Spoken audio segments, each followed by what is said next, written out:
Hello అండి, అందరికీ good morning. ఇవాళ డే 3. అద్దంలో నా ముఖం నేను చూసుకుంటే ఏంట్రా ఇంత అందంగా ఉన్నాను? నా అందాన్ని చూసుకుంటే నాకే జలసిగా ఉందిరా. ఇదేనండి పైన కొండపైన ఉన్న పళనిస్వామి టెంపుల్.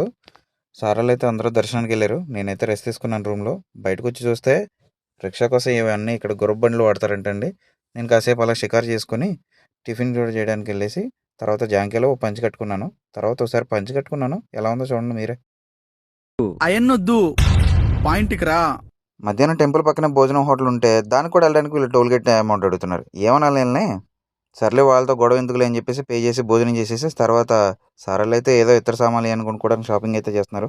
ఆ తర్వాత షాపింగ్ అయిపోయిన తర్వాత మేమైతే అక్కడి నుంచి బయలుదేరిపోయి మధురై అయితే వెళ్ళిపోతున్నాం. మధురై వెళ్ళే దారిలో ఒక టెంపుల్ అయితే ఉంది. ఈ టెంపుల్ వచ్చేసి ఏదో కాదండి, కరుంగలి మాల టెంపుల్ అనేది ఇదేనండి. ఇక్కడే అయితే వీళ్ళు ఒరిజినల్ కరుంగలి మాల తయారు చేస్తారంట. ఇవేనంటే వాటికి సంబంధించిన మాలలు ఒక్కో సైజుని బట్టి ఒక్కొక్క రేట్ అనేది ఉంటుందంటే వీళ్ళే ఆల్రెడీ పూజ చేసి పెట్టేస్తారంటే. ఇదేనండి ఫైనల్గా టెంపుల్. ఆ తర్వాత ఇక్కడ దర్శనం అయిపోయిన తర్వాత మేము మధురై అయితే స్టార్ట్ అయిపోయాం. దిండిగల్ మీదుగా మధురై అయితే స్టార్ట్ అయిపోయాం. దిండిగల్లో శనక్కాయలు బాగుంటాయంట. మీకు ఏమైనా తెలుసా? ఫైనల్గా టెంపుల్కి అయితే వచ్చేసి లోపలికి వెళ్ళి దర్శనం అయితే చేసుకుని వచ్చేసామండి. ఫోన్ అయితే లోపలికి ఎలా లేడు, బయట లోకల్లో పెట్టుకుని వెళ్ళమన్నారు.